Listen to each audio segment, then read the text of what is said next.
Pour ce qui est de l'intervention de l'armée de l'air du Nigeria, c'est un peu vers midi qu'après avoir analysé la situation, en discussion avec les responsables militaires, le patron de la garde républicaine, le chef d'état-major général qui était en France, qui a dirigé les opérations de loin et qui s'apprêtait à prendre le vol et venir à Cotonou. C'est après avoir échangé avec eux que nous avons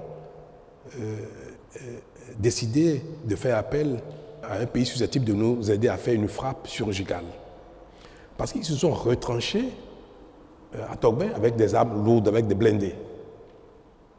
On avait neutralisé un des blindés devant la télévision nationale, mais ils sont retournés dans la caserne avec des blindés. Vous savez, dos au mur, ils peuvent encore faire des bêtises. C'est-à-dire commencer dans la caserne, à tirer, à faire n'importe quoi, sachant que la cause était perdue. Nous avions nous aussi positionné des blindés non loin du camp pour les convaincre, résoudre à déposer les armes. Vous ne pouvez pas être certain que des gens qui ont fait une telle folie soient quelques minutes après capables de raison, dire bon, laisse tomber. Donc il se pourrait qu'il y ait des échanges qui feraient beaucoup de dégâts dans le quartier de Togbin, la base est au cœur de Togbin. Je ne peux pas être président de la République, c'est parce que j'ai été éprouvé il y a quelques minutes que je vais dire, peu importe les dégâts que ça va occasionner, peu importe les vies innocentes qui pourraient être perdues.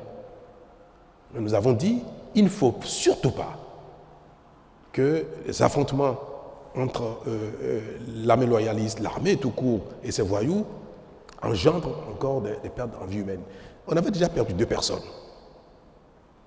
À cette heure-là, je savais déjà que l'épouse du général Bada était déjà décédée, je le savais déjà.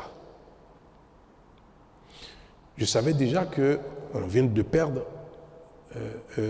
un des soldats de la garde républicaine. Je venais de voir un deuxième qui a reçu une balle qui a brisé complètement le bras. Donc pour moi, nous étions en train de perdre déjà 3 personnes. Est-ce que ces voyous, il faut les bombarder, les anéantir et les tuer? Nous avons aboli la peine de mort au Bénin. Nous n'allons pas, par nos armes, tuer des gens qui sont dans le crime. Il faut les arrêter, les condamner, mais pas les tuer. Il ne faut pas non plus tuer d'autres soldats qu'on savait très bien dans le camp, mais non partisans de cette affaire-là. On a eu des appels de soldats dans le camp qui disaient mais non, on n'est pas concerné, ce qui se passe n'est pas bien, et comme ça, qui n'étaient pas avec eux. Il faut préserver ces vies-là. Ne disposons pas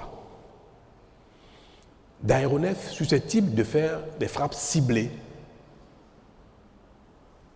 pour détruire 1 ou 2 de ces blindés, parce que c'est leur seule arme, c'était ça. Ce sont des armes puissantes,